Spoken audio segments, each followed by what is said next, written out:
बांगलादेशमधल्या अराजकतेत 440 जणांचा मृत्यू झाला आहे। एका हॉटेलला देखील यामध्ये आग लावण्यात आली, तर या घटनेत 24 जणांचा मृत्यू झालेला आहे। अनेक ठिकाणी हिंदूंच्या घरांवर देखील हल्ले झालेले आहेत, तर दुसरीकडे मंदिरांची नासधूस देखील करण्यात आली।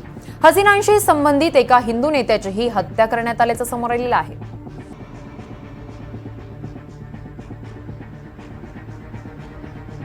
बांगलादेशात सुरू असलेल्या या आंदोलनाचा संबंध 43 वर्षांपूर्वीच्या बांगलादेश स्वातंत्र्य लढ्याशी आहे। बांगलादेशला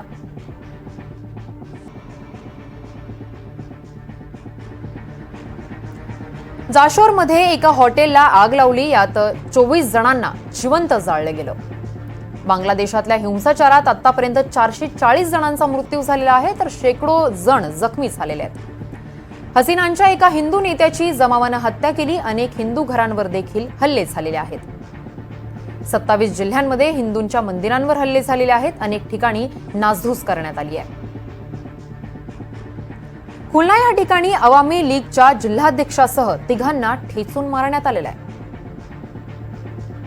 बांगलादेशचा माजी क्रिकेट कर्णधार आणि हसीनांचा खासदार मशरफे मोर्तजावर जीवघेणा हल्ला करण्यात आला।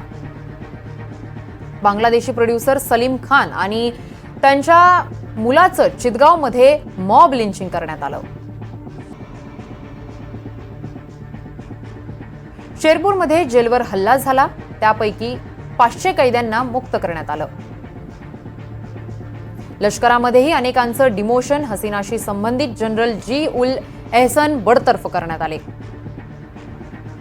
हसीनाचे मंत्री जुनैद अहमद पलकला ढाका एअरपोर्टवर रोखण्यात आलं। ढाक्याच्या हॉस्पिटलमध्ये अनेक भारतीय डॉक्टरांची जखमींवर अविरत सेवा सुरू आहे। कोलकात्यातून ढाक्याला जाणाऱ्या बसमधून 300 बांगलादेशी परतल्याची माहिती मिळाली आहे।